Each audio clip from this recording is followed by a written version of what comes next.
நம்மை அதிகமாய் நேசிக்கிற பரலோக பிதாவின் நாமத்தினாலே உங்கள் அனைவரையும் வாழ்த்துகிறேன். இன்று குழுப்பணியில் தியாக கோட்பாடு என்ற தலைப்பில் நாம் தியானிக்கலாம்.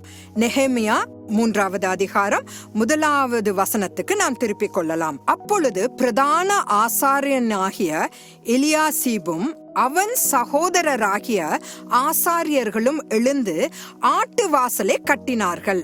அதை கட்டி அவர்கள் பிரதிஷ்டை பண்ணி அதன் கதவுகளை வைத்து மேயா என்கிற கொம்மை முதல் அனானேயேலின் கொம்மை மட்டும் கட்டி பிரதிஷ்டை பண்ணினார்கள். இந்த வசனத்தை நான் முதல் முறையாக வாசிக்கும் போது அது உண்மையிலேயே என்னை அதிர்ச்சிக்குள்ளாக்கியது.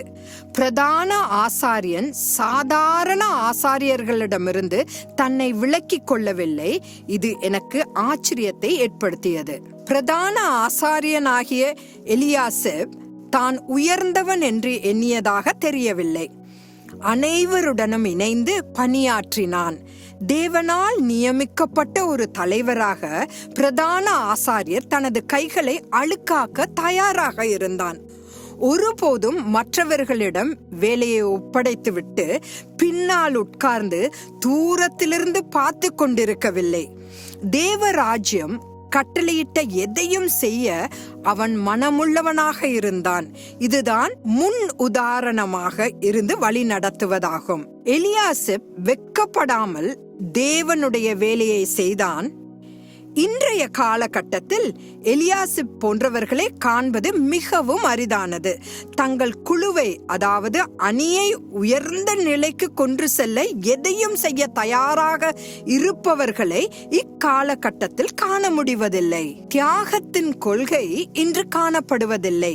மேலும் அணிக்கு தேவையான வேலையை நிறைவேற்ற தானும் அதில் பங்கெடுக்கும் ஒரு பங்கு வீரராக மாறுவதற்கான விருப்பம் இன்று அரிதாகவே காணப்படுகிறது.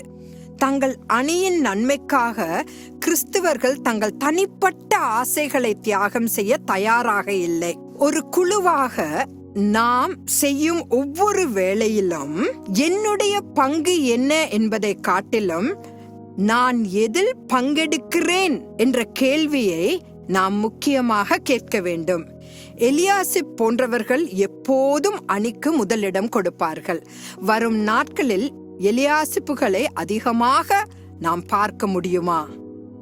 மறுபடியும் நாளை சந்திக்கலாம். ஆமேன்.